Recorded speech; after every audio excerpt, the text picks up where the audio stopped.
Antologi Pembacaan Firman Tuhan yang Maha Kuasa.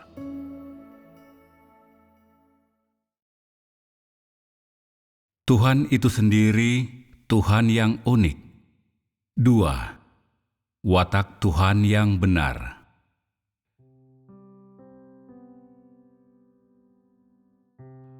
Umat manusia mendapatkan belas kasih dan toleransi Tuhan lewat pertobatan yang tulus. Di bawah ini adalah kisah Alkitab tentang penyelamatan Niniwe oleh Tuhan. Yunus 1, ayat 1-2.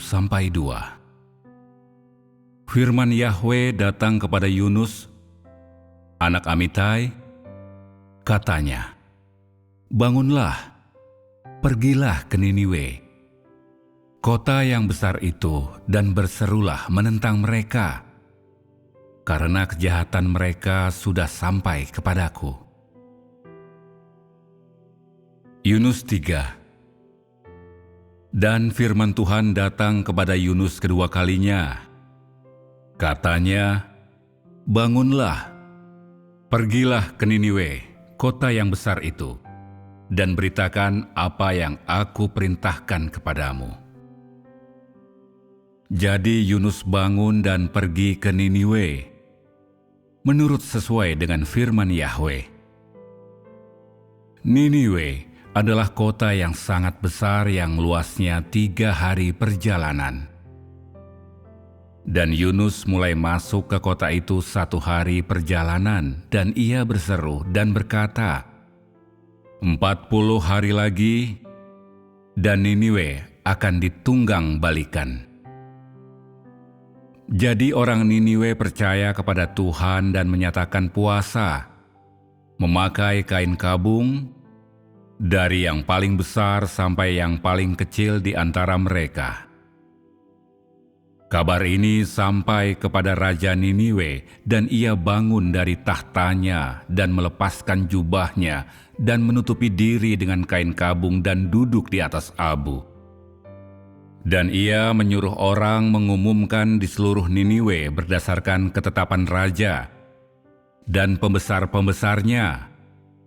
Katanya, tidak ada manusia atau binatang atau ternak yang boleh mengecap apapun, yang boleh makan apapun atau minum air. Namun, manusia dan binatang harus memakai kain kabung dan berseru dengan suara keras kepada Tuhan. Biar semua orang berbalik dari jalannya yang jahat dan dari kejahatan yang ada di tangan mereka. Siapa yang tahu Tuhan akan membatalkan rencananya dan tidak lagi murka sehingga kita tidak binasa? Dan Tuhan melihat perbuatan mereka, bahwa mereka berbalik dari jalannya yang jahat, dan Tuhan membatalkan hukuman yang Dia katakan akan ditimpakan kepada mereka, dan Dia tidak melakukannya. Yunus 4. Tetapi hal itu sangat mengesalkan Yunus, sehingga ia sangat marah. Lalu ia berdoa kepada Yahwe dan berkata, "Aku berdoa kepadamu, oh Yahwe, bukankah sudah kukatakan ketika aku masih di negeriku? Karena itulah aku lari ke Tarsus, sebab aku tahu Engkau adalah Tuhan yang pemurah dan melimpah kasih karunia, lambat untuk marah, panjang sabar, dan menyesali hukuman yang Engkau rencanakan. Karena itu, oh Yahwe, aku memohon kepadamu, ambillah nyawaku, karena lebih baik aku mati daripada hidup." Lalu firman Yahwe, "Apakah engkau layak marah?" Lalu Yunus keluar dari kota itu dan duduk di sebelah timurnya. Ia mendirikan sebuah gubuk di sana dan duduk di bawah di tempat yang teduh. sampai ia melihat apa yang akan terjadi dengan kota itu. Lalu Tuhan Yahwe menyiapkan sebatang pohon jarak dan menjadikannya tumbuh melampaui Yunus untuk menaungi kepalanya dan supaya ia bebas dari kesedihan hatinya. Yunus sangat senang karena pohon jarak itu. Tetapi Tuhan mendatangkan seekor ulat keesokan paginya yang memakan pohon jarak itu sampai layu. Dan waktu berlalu, ketika matahari terbit, Tuhan mendatangkan angin timur yang ganas bertiup, dan matahari menyengat kepala Yunus. Lalu ia rebah menjadi lesu, dan berharap dirinya mati, dan berkata, "Lebih baik aku mati daripada hidup." Lalu Tuhan Yahwe berfirman kepada Yunus, "Apakah engkau layak marah karena pohon jarak itu?" Jawabnya, "Aku layak marah, bahkan sampai mati." Lalu Yahwe berfirman, "Engkau menyayangi pohon jarak itu, padahal engkau tidak perlu berjerih lelah menanam atau membuatnya tumbuh, yang tumbuh dalam semalam dan mati dalam semalam. Dan apakah aku tidak boleh menyayangi Niniwe, kota yang besar itu, yang berpenduduk lebih dari 120.000 orang, yang tidak bisa membedakan tangan kanan dari tangan kiri, dan juga banyak sekali ternaknya?" Sinopsis kisah Niniwe.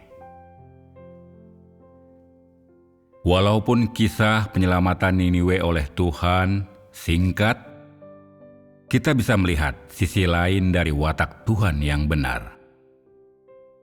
Untuk bisa memahami dengan tepat terdiri dari apa sajakah sisi itu, kita harus kembali ke kitab suci dan melihat kembali salah satu tindakan Tuhan.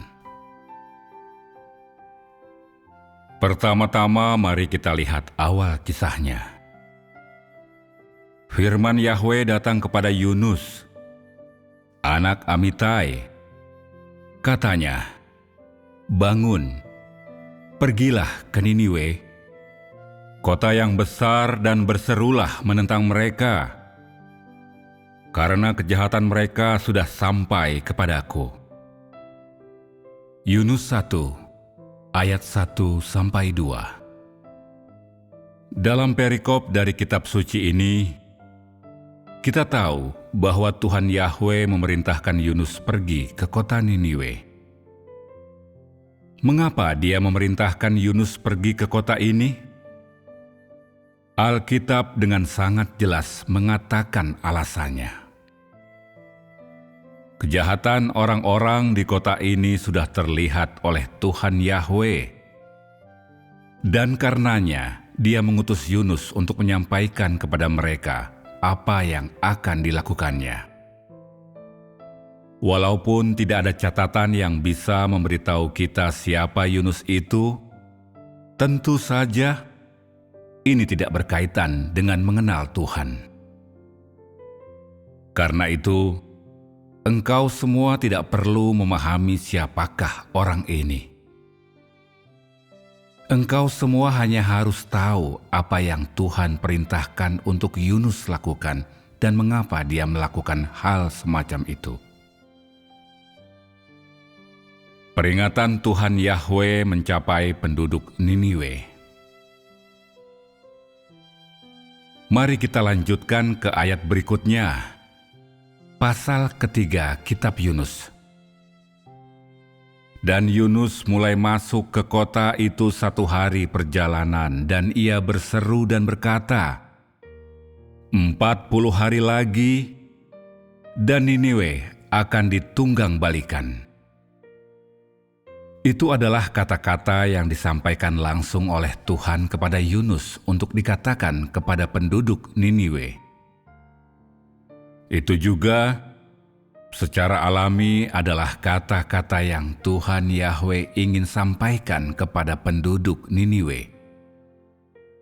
Kata-kata itu memberitahu manusia bahwa Tuhan mulai muak dan membenci penduduk di kota itu karena kejahatan mereka telah terlihat oleh Tuhan, sehingga Dia ingin menghancurkan kota ini.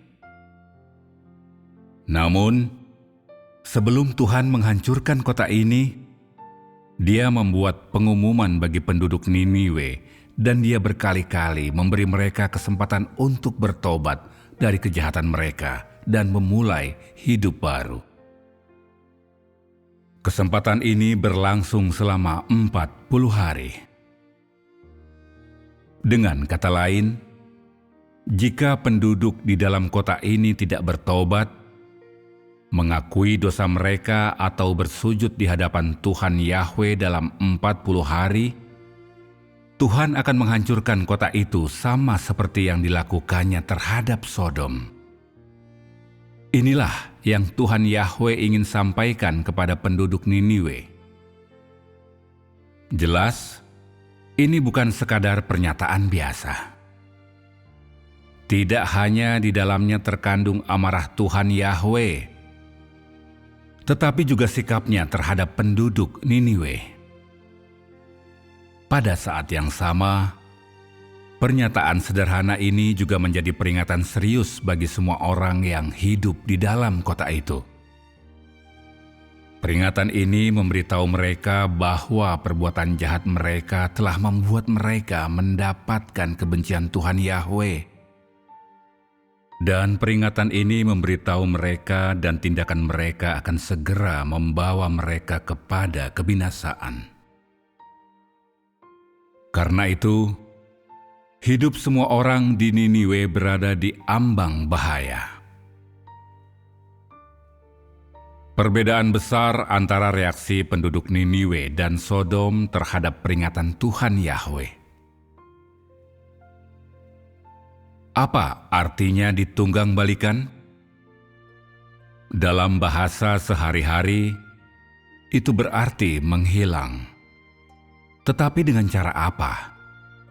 Siapa yang bisa menunggang balikan seluruh kota? Tidak mungkin bagi manusia melakukannya. Tentu saja. Orang-orang itu tidak bodoh. Begitu mereka mendengar pernyataan ini, mereka langsung tahu maksudnya. Mereka tahu perkataan ini datang dari Tuhan. Mereka tahu Tuhan akan melakukan pekerjaannya. Mereka tahu bahwa kejahatan mereka membuat Tuhan Yahwe marah dan membuatnya menumpahkan amarahnya kepada mereka, sehingga mereka akan dihancurkan bersama kota mereka. Bagaimana orang-orang di kota itu bersikap setelah mendengarkan peringatan Tuhan Yahwe? Alkitab menjelaskan dengan detail bagaimana orang-orang itu bereaksi mulai dari raja sampai rakyat jelata. Seperti yang dicatat dalam kitab suci Alkitab. Jadi orang Niniwe percaya kepada Tuhan dan menyatakan puasa, memakai kain kabung, dari yang paling besar sampai yang paling kecil di antara mereka. Kabar ini sampai kepada Raja Niniwe dan ia bangun dari tahtanya dan melepaskan jubahnya dan menutupi diri dengan kain kabung dan duduk di atas abu. Dan ia menyuruh orang mengumumkan di seluruh Niniwe berdasarkan ketetapan raja dan pembesar-pembesarnya. Katanya, tidak ada manusia atau binatang, atau ternak yang boleh mengecap apapun, yang boleh makan apapun atau minum air. Namun, manusia dan binatang harus memakai kain kabung dan berseru dengan suara keras kepada Tuhan. Biar semua orang berbalik dari jalannya yang jahat dan dari kejahatan yang ada di tangan mereka. Setelah mendengar pernyataan Tuhan Yahwe, penduduk Niniwe menunjukkan sikap yang bertolak belakang dengan penduduk Sodom. Penduduk Sodom secara terbuka menentang Tuhan dan terus melakukan berbagai kejahatan. Sebaliknya, Setelah mendengar kata-kata itu, penduduk Niniwe tidak mengabaikannya atau menolaknya. Sebaliknya, mereka percaya kepada Tuhan dan memaklumkan puasa. Apa yang dimaksud dengan percaya di sini? Kata itu sendiri berarti iman dan ketertundukan. Jika kita menggunakan sikap penduduk Niniwe untuk menjelaskan kata ini, maka artinya mereka percaya Tuhan bisa dan mau melakukan apa yang Dia katakan, dan mereka mau bertobat. Apakah penduduk Niniwe merasa ketakutan menghadapi bencana yang akan segera terjadi?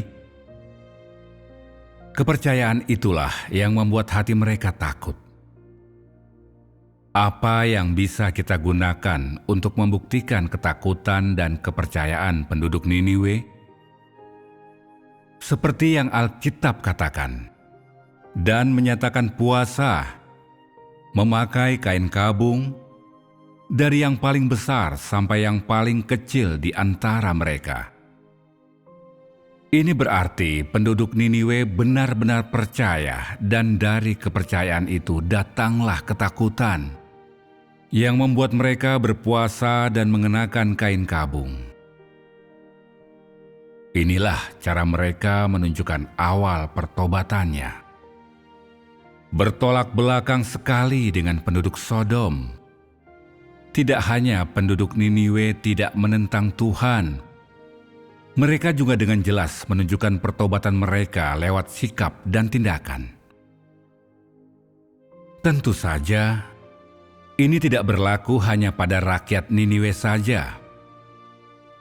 Bahkan raja mereka pun tidak terkecuali. Pertobatan Raja Niniwe mendapatkan pujian Tuhan Yahweh. Ketika Raja Niniwe mendengar kabar ini, ia bangun dari tahtanya, melepaskan jubahnya, memakai kain kabung dan duduk di atas abu. Ia lalu memberi perintah tidak ada seorang pun di kota yang boleh mencicipi apapun, dan tidak ada ternak, domba, lembu yang boleh merumput atau minum air. Manusia dan ternak sama-sama mengenakan kain kabung. Manusia berdoa dengan sangat kepada Tuhan. Raja juga mengumumkan bahwa setiap orang dari antara mereka harus berbalik dari jalan mereka yang jahat dan meninggalkan kejahatan di tangan mereka. Dilihat dari tindakannya, Raja Niniwe menunjukkan pertobatan sepenuh hatinya.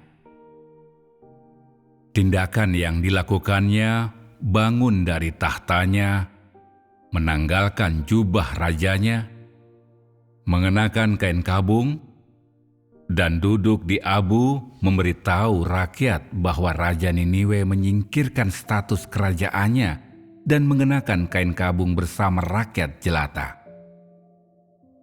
Ini berarti Raja Niniwe tidak menempati posisi kerajaan untuk terus dalam jalannya yang jahat atau melakukan kejahatan dengan tangannya setelah mendengar pengumuman dari Tuhan Yahweh. Sebaliknya, ia meletakkan kekuasaan yang dimilikinya dan bertobat di hadapan Tuhan Yahweh. Pada saat ini, Raja Niniwe tidak bertobat sebagai seorang raja. Ia datang ke hadapan Tuhan untuk mengaku dan bertobat dari dosa-dosanya sebagai orang biasa di hadapan Tuhan. Terlebih lagi, ia juga menyuruh seisi kota mengaku dan bertobat dari dosa-dosa mereka di hadapan Tuhan Yahweh dengan cara yang sama seperti dirinya. Selain itu, ia juga memiliki rencana spesifik bagaimana cara melakukannya. Seperti yang terlihat di dalam kitab suci, tidak ada manusia atau binatang atau ternak yang boleh mengecap apapun, yang boleh makan apapun, atau minum air, dan berseru dengan suara keras kepada Tuhan. Biar semua orang berbalik dari jalannya yang jahat dan dari kejahatan yang ada di tangan mereka. Sebagai penguasa kota, Raja Niniwe memiliki status dan kuasa tertinggi dan bisa melakukan apapun yang ia mau. Ketika dihadapkan dengan pernyataan Tuhan Yahweh, ia bisa saja mengabaikannya atau bertobat dan mengakui dosanya sendiri saja. Sedangkan apakah penduduk kota memilih bertobat atau tidak, ia bisa saja sama sekali mengabaikannya.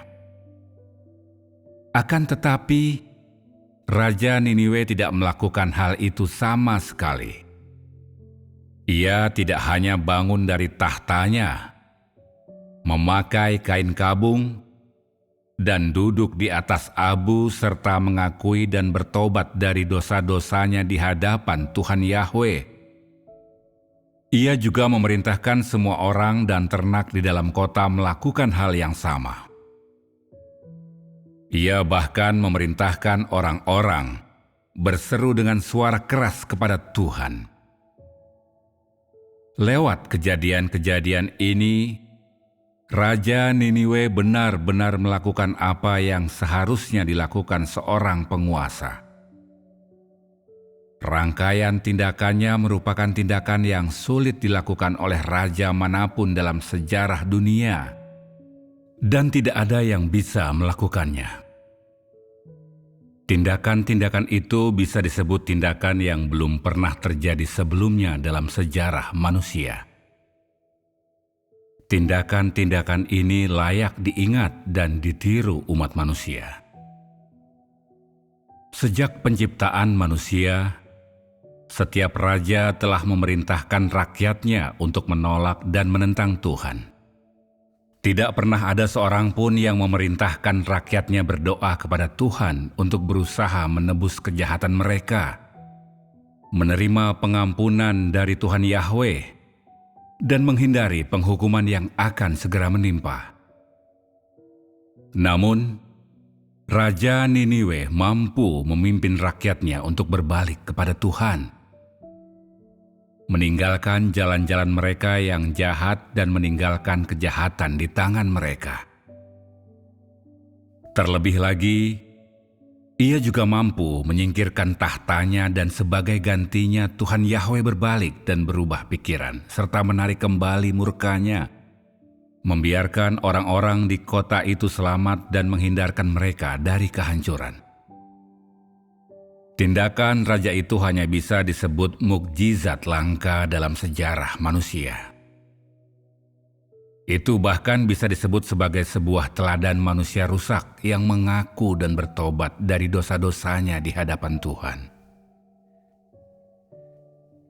Tuhan melihat pertobatan tulus dari lubuk hati orang Niniwe. Setelah mendengarkan pernyataan Tuhan, Raja Niniwe dan rakyatnya menunjukkan sejumlah tindakan. Apakah sifat dari sikap dan tindakan mereka? Dengan kata lain, apakah esensi dari seluruh perbuatan mereka? Mengapa mereka melakukan apa yang mereka lakukan? Di mata Tuhan, mereka bertobat dengan tulus, bukan hanya karena mereka berdoa dengan sungguh-sungguh kepada Tuhan dan mengakui dosa mereka di hadapannya, tetapi juga karena mereka meninggalkan perbuatan mereka yang jahat. Mereka bertindak seperti ini karena setelah mendengar firman Tuhan, mereka sangat ketakutan dan percaya Dia akan melakukan apa yang difirmankannya. Dengan berpuasa, mengenakan kain kabung, duduk di abu, mereka ingin mengungkapkan kerelaan mereka untuk mengubah cara hidup mereka dan tidak lagi melakukan kejahatan. Berdoa agar Tuhan Yahweh menahan amarahnya. Memohon agar Tuhan Yahweh membatalkan keputusannya dan juga bencana yang akan menimpa mereka. Dengan meneliti sikap mereka, kita bisa melihat bahwa mereka telah memahami bahwa perbuatan mereka yang jahat di masa lalu memuakan Tuhan Yahwe, dan mereka memahami alasan mengapa Dia akan segera menghancurkan mereka. Karena alasan-alasan ini, mereka semua ingin benar-benar bertobat, berbalik dari jalan mereka yang jahat dan meninggalkan kejahatan di tangan mereka. Dengan kata lain, begitu mereka sadar akan pernyataan Tuhan Yahwe, masing-masing dari mereka merasa takut dalam hatinya. Mereka tidak lagi terus melakukan perbuatan jahat atau melakukan perbuatan yang dibenci Tuhan Yahwe. Sebagai tambahan, mereka memohon dengan sangat kepada Tuhan Yahwe untuk mengampuni dosa masa lalu mereka dan tidak memperlakukan mereka sesuai dengan perbuatan mereka di masa lalu. Mereka rela untuk tidak akan lagi terlibat dalam kejahatan dan bertindak sesuai perintah Tuhan Yahwe. Dan mereka tidak akan lagi membangkitkan murka Tuhan Yahwe. Pertobatan mereka tulus dan menyeluruh. Pertobatan itu datang dari lubuk hati mereka dan bukan dipalsukan atau sementara. Begitu penduduk Niniwe, dari raja tertinggi sampai rakyatnya, menyadari bahwa Tuhan Yahwe marah kepada mereka. Setiap tindakan mereka, seluruh sikap mereka dan semua keputusan dan pilihan mereka terbuka di hadapan Tuhan. Hati Tuhan berubah karena sikap mereka. Apa yang menjadi kerangka berpikir Tuhan pada saat itu? Alkitab dapat menjawab pertanyaan itu bagimu. Seperti yang tercatat di kitab suci. Dan Tuhan melihat perbuatan mereka, bahwa mereka berbalik dari jalannya yang jahat dan Tuhan membatalkan hukuman yang Dia katakan akan ditimpakan kepada mereka, dan Dia tidak melakukannya. Walau Tuhan mengubah pikirannya, tidak ada sesuatu yang kompleks dengan kerangka berpikirnya. Dia hanya berubah dari mengungkapkan kemarahannya menjadi menenangkan amarahnya. Dan Dia memutuskan tidak membawa kehancuran atas kota Niniwe. Alasan mengapa Tuhan melakukannya, mengampuni penduduk Niniwe dari bencana begitu cepat adalah karena Tuhan menyelidiki hati setiap orang di Niniwe.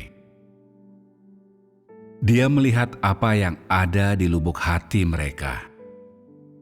Pengakuan mereka yang tulus dan pertobatan dari dosa. Kepercayaan mereka yang tulus kepadanya. Kesadaran mereka yang dalam bahwa tindakan mereka yang jahat telah membuat wataknya marah yang menghasilkan ketakutan terhadap hukuman yang akan ditimpakan Tuhan Yahwe.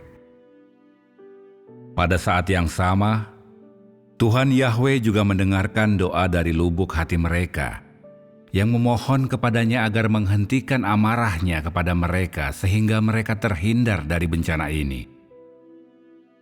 Ketika Tuhan melihat semua fakta ini, sedikit demi sedikit amarahnya menghilang. Tidak peduli seberapa besar amarahnya di masa lalu, ketika Dia melihat pertobatan yang tulus dari lubuk hati orang-orang itu, hatinya tersentuh sehingga Dia tidak mengirimkan bencana pada mereka dan Dia berhenti marah kepada mereka. Sebaliknya, Dia terus memberikan belas kasih dan toleransinya kepada mereka dan terus membimbing dan memelihara mereka. Jika kepercayaanmu kepada Tuhan itu benar, engkau akan sering menerima pemeliharaannya. Perubahan maksud Tuhan terhadap penduduk Niniwe tidak mengandung keraguan ataupun ambiguitas. Sebaliknya, itu merupakan perubahan dari kemarahan yang murni menjadi toleransi yang murni. Ini adalah pengungkapan sejati hakikat Tuhan. Tuhan tidak pernah ragu atau pelin-pelan dalam tindakannya. Prinsip dan tujuan di balik tindakan-tindakannya selalu jelas dan transparan, murni, tidak bercacat, tanpa ada tipuan atau rencana jahat tercampur di dalamnya. Dengan kata lain, hakikat Tuhan tidak mengandung kegelapan atau kejahatan. Tuhan menjadi sangat marah dengan penduduk Niniwe karena tindakan mereka yang jahat telah terlihat olehnya. Pada saat itu, amarahnya berasal dari hakikatnya. Tetapi, ketika amarah Tuhan hilang dan Dia memberikan toleransinya kepada penduduk Niniwe sekali lagi, yang Dia nyatakan tetaplah hakikatnya. Seluruh perubahan ini disebabkan perubahan dalam sikap manusia terhadap Tuhan.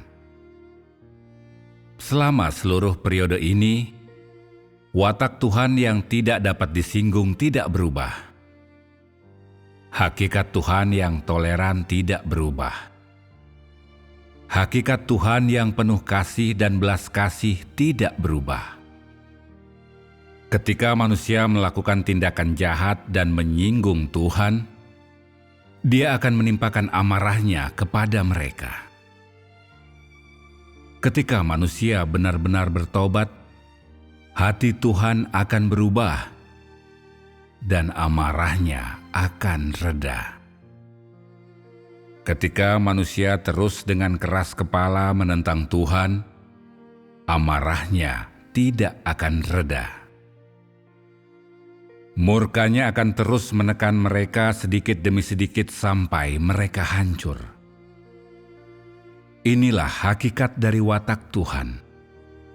Terlepas dari apakah Tuhan mengungkapkan murka atau belas kasih dan kasih setia, tindakan, perilaku, dan sikap manusia terhadap Tuhan di lubuk hatinya menentukan apa yang dinyatakan lewat pengungkapan watak Tuhan. Jika Tuhan terus-menerus menghakimi seseorang dengan murkanya, maka hati orang ini sudah pasti menentang Tuhan. Karena ia tidak pernah benar-benar bertobat, menundukkan kepalanya di hadapan Tuhan atau memiliki kepercayaan sejati kepada Tuhan, ia tidak pernah mendapatkan belas kasih dan toleransi Tuhan. Jika seseorang menerima pemeliharaan Tuhan dan sering mendapatkan belas kasih dan toleransinya, maka orang ini dapat dipastikan memiliki kepercayaan yang sejati kepada Tuhan dalam hatinya, dan hatinya tidak menentang Tuhan. Ia seringkali bertobat dengan sungguh-sungguh di hadapan Tuhan. Oleh karena itu, walaupun disiplin hukuman Tuhan seringkali datang atas orang ini, murkanya tidak akan menimpa orang tersebut. Uraian singkat ini membuat manusia bisa melihat hati Tuhan, melihat kenyataan hakikatnya, melihat bahwa amarah Tuhan dan perubahan hatinya bukan tanpa sebab. Meskipun ada perbedaan besar yang Tuhan tunjukkan ketika Dia marah dan ketika Dia mengubah hatinya, yang membuat manusia percaya ada jurang pemisah yang besar atau ada perbedaan yang sangat besar antara dua aspek hakikat Tuhan. Kemarahannya dan toleransinya, sikap Tuhan terhadap pertobatan penduduk Niniwe sekali lagi membuat manusia bisa melihat sisi lain dari watak Tuhan yang benar. Perubahan hati Tuhan benar-benar membuat umat manusia sekali lagi dapat melihat kebenaran tentang belas kasih dan kasih setia Tuhan dan melihat pengungkapan sejati hakikat Tuhan. Umat manusia tidak harus mengakui bahwa belas kasih dan kasih setia Tuhan bukanlah mitos atau kisah rekaan. Ini karena perasaan Tuhan pada saat itu nyata. Perubahan hati Tuhan nyata. Tuhan memang memberikan belas kasih dan toleransinya kepada umat manusia sekali lagi.